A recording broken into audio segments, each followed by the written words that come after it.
Welcome to the fifth day of Techmas. Today we are going to use the Canvas new quiz tool to create a categorization question.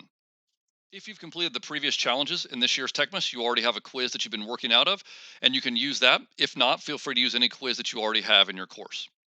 To create a categorization question, I'm going to click the blue and white plus button, and I'm going to select categorization. Categorization allows me to have multiple categories and have students drag and drop answers into those categories. But before we get to that, you have to supply a question title. This is not the question itself. This is an identifier. So I'm going to call this Techmas 2021.q4. And again, this is an identifier so I can find this question later on if needed.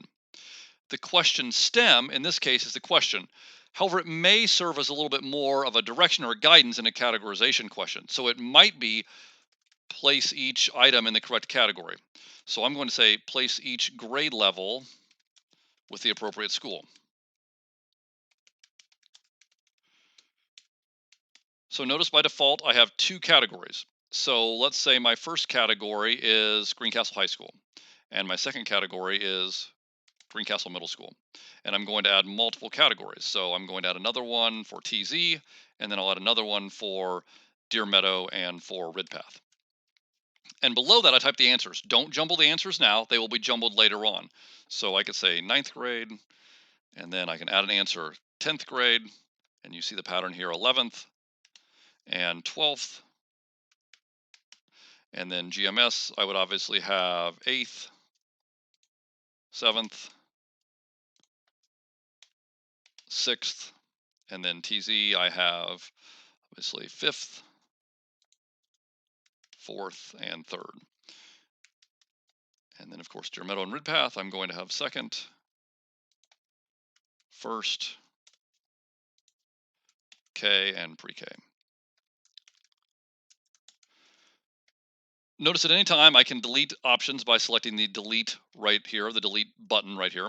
I can also add additional answers as you saw me do, and I can also add additional categories as you saw me do. I can add distractors. So if I wanted to add distractors here, I could do that. So if let's say I wanted to add 14th or something, I could do that. In this case, I don't want to do that, so I'm not going to add a distractor. Scrolling down the screen, I have the option to show the on-screen calculator. I can align to outcomes if I'm using standards-based grading. And I can also bank the item for later use. I can change the point value. I can provide the just-in-time feedback for correct answers, incorrect answers, or all answers, regardless of their status. And when you're done, you can simply click Done.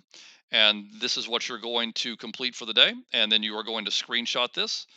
Mine's loading a little slowly, but there you go. You're going to screenshot this and submit this in the appropriate area for today's challenge. But you can see that students would drag and drop this to the correct area, and that's how they would complete this particular quiz question.